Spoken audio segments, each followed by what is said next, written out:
Hi lovelies, I'm Queen Lovely. Welcome back to my channel. So I wanted to come on here today and basically give some insight and some a mixture of spiritual advisement as I do all my videos on why I personally think Steph has these dating experiences she has. For those of you that don't know who Steph is, this is a black woman. She's about 37, 38 years old.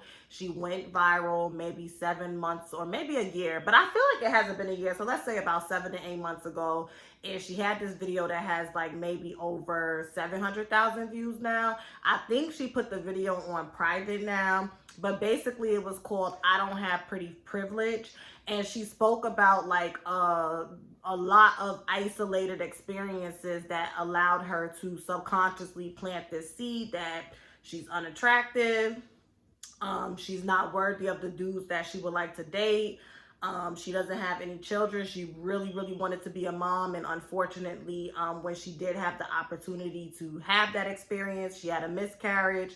And then, she just has a lot of a series of unfortunate events as it pertains to dating. So I just wanted to come on here and give my perspective, not based off of that one video. I have watched a lot of her videos, and I think I can now form a substantial opinion about her and offer some suggestive approaches.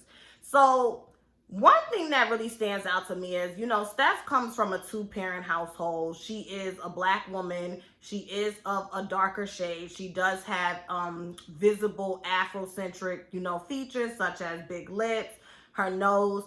In my personal opinion, she's an average black girl. And what I mean by average black girl is, black woman, excuse me, is that she's not ugly, and it's not a thing where she's like drop dead gorgeous. So it's not a thing where you look at her and like you're gonna stop and turn heads. But in my opinion, I also think it's not a thing where you have to look hard to see where she's attractive. Just if we're going off of physical features, she appears to be a petite type of woman. I mean, even if she is about 5'6", 5'7", 5'8", I remember she had showed a picture where she had a birthday dress on. She appears to have a nice frame. So when I first was watching her video, I was very taken back because pretty privilege is real. And we do know in the black community, pretty privilege is pretty much the cousin to featureism, colorism, and then the internalized racism and self-hate that will internalize prejudice and the internalized self-hate that we as black people practice, because we just, black people can't be racist. We can be prejudiced, we can discriminate, but we don't really have the resources or the numbers, okay, to be racist. But the internalized prejudice, bias, and self-hate coupled with, the colorism and the featureism that takes place, and even texturism that takes place in the black community, we all know those things. So looking at her and being like, okay, she's not aesthetically displeasing or unattractive or ugly, but she is a dark-skinned woman that has Afro features. This is me listening. So then we go on and then come to find out she lives in LA. Okay, or maybe right now she's back in Texas. So I feel like, and I could be wrong, y'all could correct me, because she gives a lot of information. Excuse me. I feel like she grew up in like a white area, and she does come from a two-parent household. She spoke about how her and her dad have a really great relationship, how Christmases and birthdays and graduations and celebrations, it would be like gifts to the ceiling. She's basically been treated like a princess all her life, as she should, as all black girls should. Like, I'm here for it. Nothing wrong with that. I feel like the issue with Steph is, it's a multitude of things, but the first thing I think where this started, intuitively speaking, is that, when you're in this echo chamber and like you're kind of sheltered and closed off, and it's like, you're beautiful, you're amazing, you're great. She appears to be a very intelligent woman, so I'm gonna go ahead and assume that she did very well in school.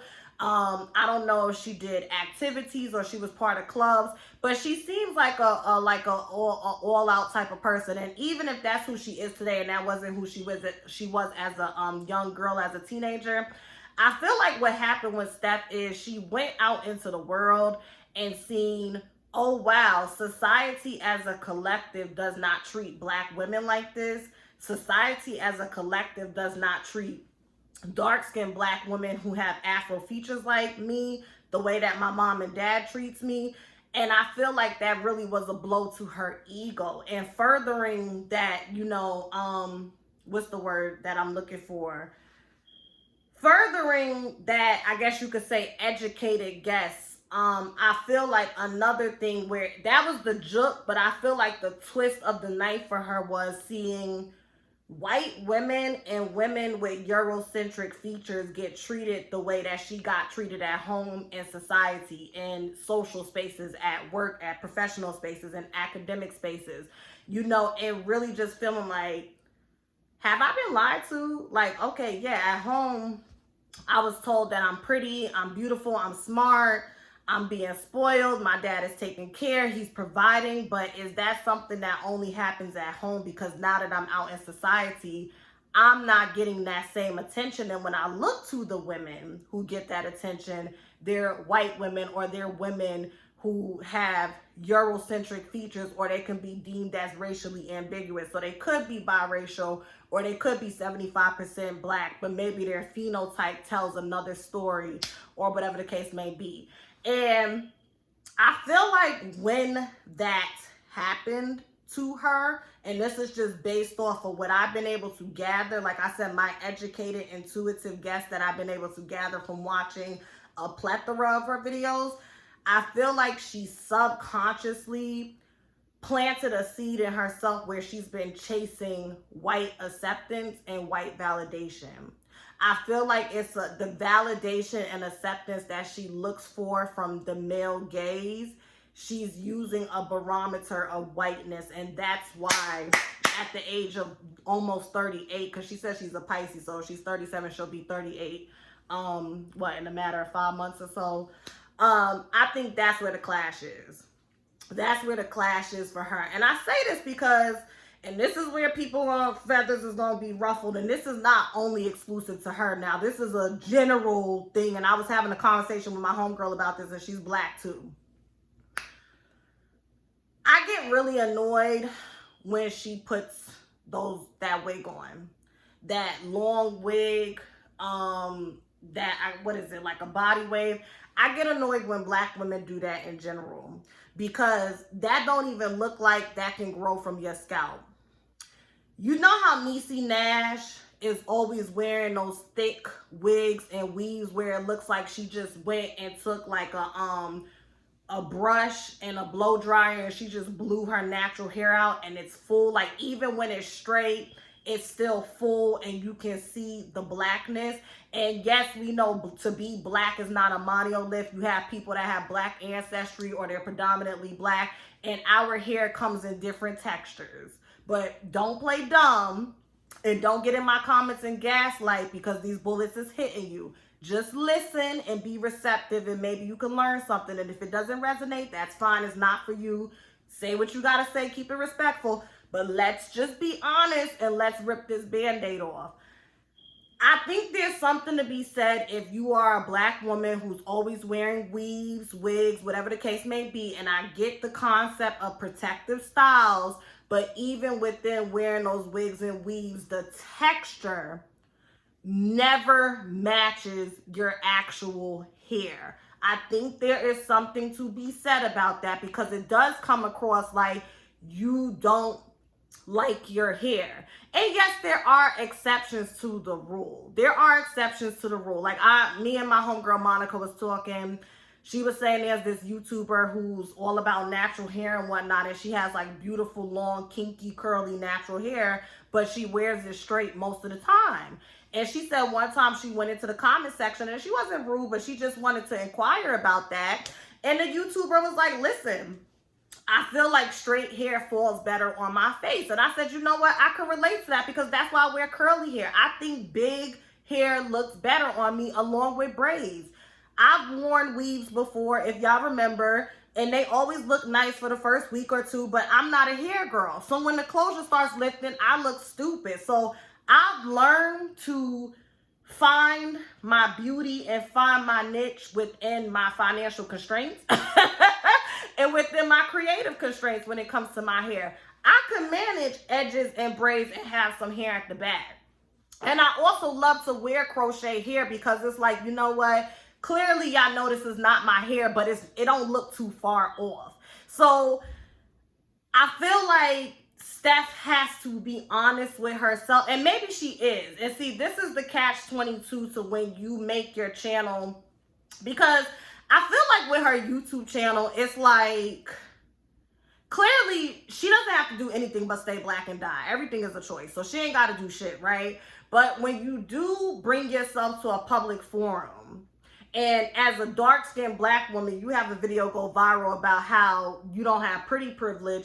Heavy is the head that now wears the crown. Heavy is the head that now wears the crown. Because I know you'll have some people that will come into these comments and be like, well, how do you know she's not working through those epiphanies and revelations and therapy? Listen, I can only go off of what she shows on her YouTube channel. And even when she calls herself being accountable, it's from a sarcastic space of, this is what I know I'm supposed to say, but clearly your actions are different. And it just is what it is. And let's just be honest, realistically speaking, y'all know my rule. My rule is who you are at 35 is fundamentally who the fuck you are. That's just my rule. I ain't saying it's the gospel, but that's my rule. Who you are at 35 is fundamentally who you are. And I'm not saying that people can't evolve, they can't grow, they can't change. But you have to have a level of self-awareness, self-will, self-determination, and be receptive to allowing somebody to hold you accountable and get to a space where you can hold yourself accountable in efforts to really make those improvements. And as somebody who's a spiritual advisor, a life coach, I'm in school studying social work, the average person don't have it. The average person does not have the will. The average person doesn't even realize that they're comfortable being uncomfortable. And it's like, it's not to scare people, because like I said, if you really have the self-will to like be introspective and go to war with your shadow side, you can manifest the life that you want. But there's a reason why the number of people that are genuinely happy as opposed to the people that are performative happy, it's such a big gap. Because it's a lot of work to be committed to genuinely being happy, especially when you have been moving about and showing up a certain way for almost 40 years. So when I look at Steph, and even like her video she did where she was like, this is why we're single. And she was promoting this book, It's Not True. And it was about this woman who's single. Once again, there's always exceptions to the rule. Multiple truths can always coexist, but you have to have a level of self-awareness in efforts to like cherry pick and compartmentalize what applies to you and what doesn't. So yeah, there's nothing wrong with having standards and wanting a certain type of man. And it is completely normal if you've had a slew of isolated experiences in which you have internalized was a byproduct of your physical aesthetic. It is very normal to become discouraged and to have like a pessimistic or a negative disposition when it comes to dating. But you have to be self-aware, and I'm really drilling this in. You have to be self-aware and accountable enough to say, you know what? I have a right to have this negative disposition based off of my experiences, but I have even more of a right to reframe those experiences and recreate what it means to go out and date and have positive experiences. And I don't think that she feels she deserves that. I don't think that she feels she deserves that. And because she doesn't think she deserves that, she continues to have this reoccurring theme of going out her way to prove that she's worthy to somebody who's not even worthy of her. And she doesn't even see it. And like I said, I feel like at the crux, like peeling the onion back, because I've been watching her videos and really trying to get down to the bottom of it. What I've really arrived at, I think that she seeks white acceptance and white validation, and that's why it's constantly missing for her. I do. And yes, I know she dates black men and she's open to dating black men and she's open to dating. But again, I think that she doesn't realize that you are subconsciously attracting men that, I don't want to say are not attracted to her, but I think it's a thing where she doesn't know herself, so she's being who she thinks she needs to be in efforts to get chosen. And it's like, that's always going to blow up in your face, because if you're not being yourself from the beginning, there's going to come moments where your true self is going to surface, your true needs and true wants. And when this person is unable to fulfill them because the person who they are now investing in is somebody completely different, once again, it's a recipe for disaster. So yeah, I just, that's just, you know, my opinion. I also feel like people are starting to and I've seen it from the jump. From the first video, I never thought that Steph was lying. I never thought that she was lying about her experiences. And this is the opinion I had back then, and my opinion still stands right now. I don't think she's lying or fabricating any of these experiences. I think that she is downplaying the role that she plays in them. You know, it's that, and I talk about this all the time, that half-ass accountability. I know I'm a bitch. I know I have a bad attitude. I know I look past red flags. It's like real quick, like you say it, but you don't really sit in it. You don't know how to sit in it. And I learned that in therapy, like being real quick. Like, yeah, this week I had an argument with my mom and she told me to go die. Like, you know, like just using an example. And my therapist will be like, hold on, well, slow down. Let's stay there. How did you feel? Why do you think your mom said that? I don't think she knows how to, and that's the biggest part of accountability. Accountability is not just being aware of what you're doing. It's being aware of what you're doing and how it's constantly reoccurring in your life in a counterproductive way. And I don't think that she knows how to do that. And like I said, when she did that video, This Is Why We're Single, I was like, yeah, I will say this, and she brought astrology into it. She says she's a Pisces sun. She says she has Scorpio in her 5th house. And you know, 5th house deals with, you know, short-term dating. It could also deal with soulmate attractions. It deals with children as well. So she has Scorpio in her 5th house. She has a Pisces sun and a Pisces Mercury. Victim alert. And she has a Venus in Aquarius. Alicia Keys has a Venus in Aquarius, and I'll leave that at that. But Alicia Keys is also an Aquarius sun and South Node, so that was me being fair. But I'm just saying, when she started saying that, like when she said the Venus in Aquarius, and this is just an opinion piece now, I would not be surprised, and this coincides with her stories that she tells, if the universe has sent her potential mates, and with that Venus in Aquarius, she was cold as fuck and very detached. And it's funny because for somebody who has such low sense of self and self-esteem, she's very arrogant and entitled. And once again, I feel like it comes back to growing up, I'm the princess as she should be. It's nothing wrong with growing up and being the apple of your parents' eyes. Every kid deserves that because we don't fucking ask to be here.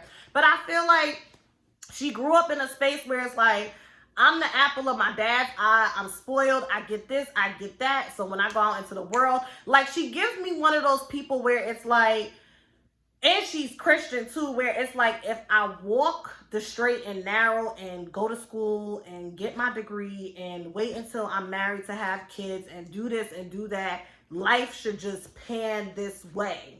And I feel like when she started to see life was not like that, it really blew her ego. Like it was like a gut punch to her ego, and I feel like she never recovered. She just kind of settled into being a woe it's me victim. And there was no growth. And it doesn't help when you go into her comment section. Now, I will say her most recent video where she did that story time about the scammer, people are in the comment section starting to get, I don't want to say fed up, but they're starting to drift away from the, oh my God, you're such an amazing woman. I can't believe you have these experiences, to, girl, you are the constant factor in all of these unfortunate and crazy ass events, and you may want to go to therapy. And people been saying that from day one. I was one of those people, like, don't allow the comment section to gas you up and be like, oh, okay, so it's not me. Nah, it's you, sis.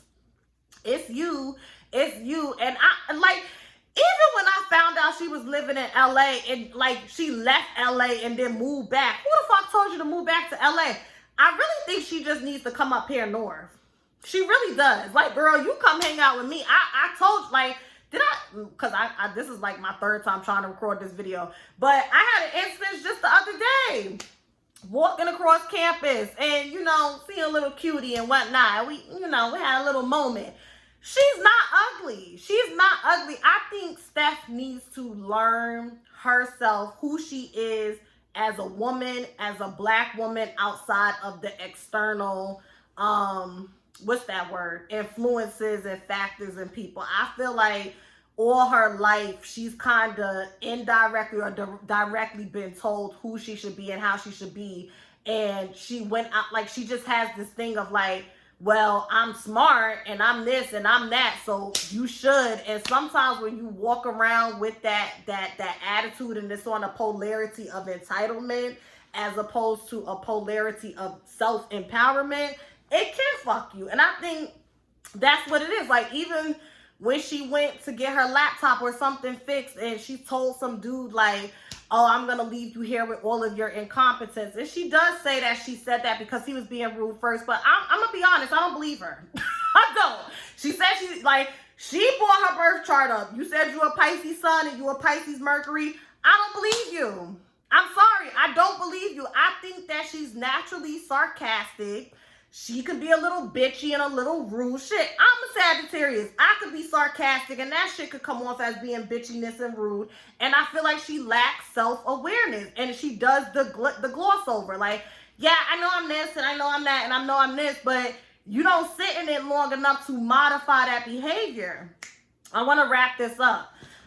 This is the problem. I don't come on here as much often. So now when I come on here, I just want to talk. I'm so sorry for these long videos. But I feel like another thing is I'm 235 pounds. I got on the scale the other day, so I've lost about 3 to 5 pounds. Woohoo! I'm 235 pounds.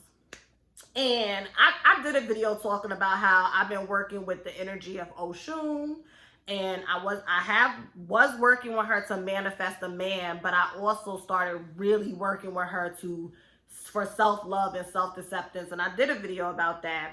And sometimes, you know how they say meet people where they're at? Learn how to meet yourself where you're at. And this is for everybody. This is not just for Steph.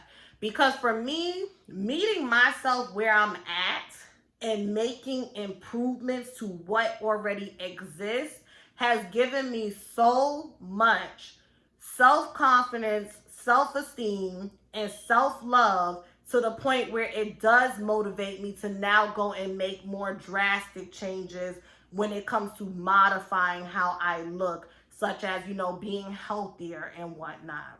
So sometimes you have to meet yourself where you're at and work with whatever forces or whatever the case may be, whether it be praying, because I pray, writing affirmations, putting your sticky notes on your mirror and saying beautiful things to yourself, because that has really helped me.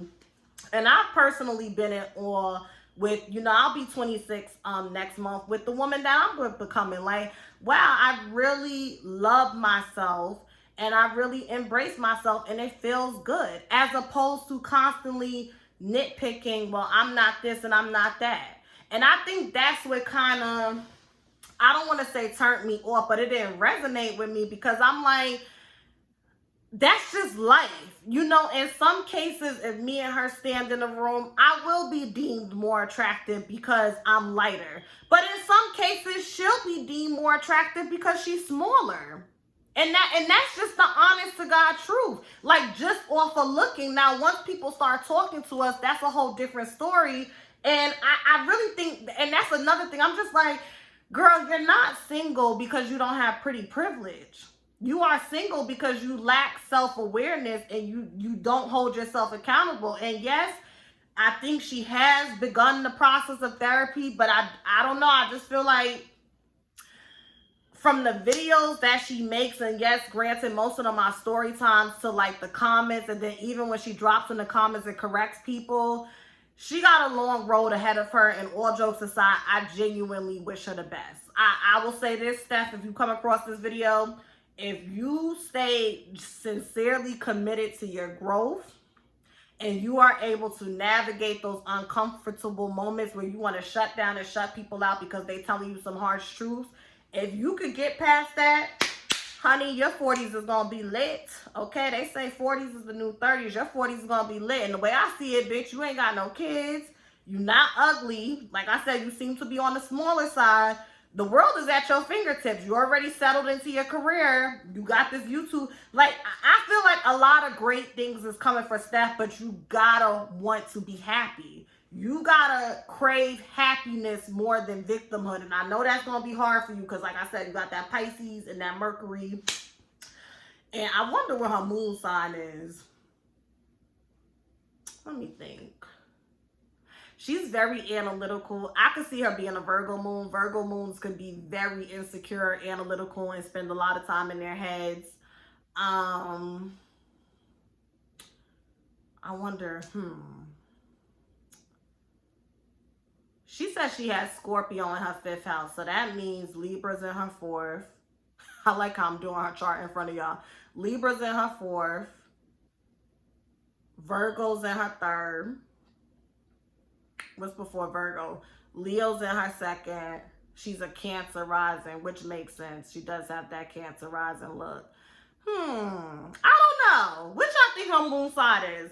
But that's pretty much it. I'm going to get off of here. Y'all let me know if there's anything in particular y'all want me to talk about. I'm really trying to get back into doing videos. It's just, it ain't been nothing in the news that's like really wowed me. So if it's like videos about like 5 ways to do this, or you want me to tell a story time about something, let me know below because I do want to do more videos like that. I hope y'all enjoyed this upload on this Saturday. I love you all so much. Thank you for supporting me. And yeah,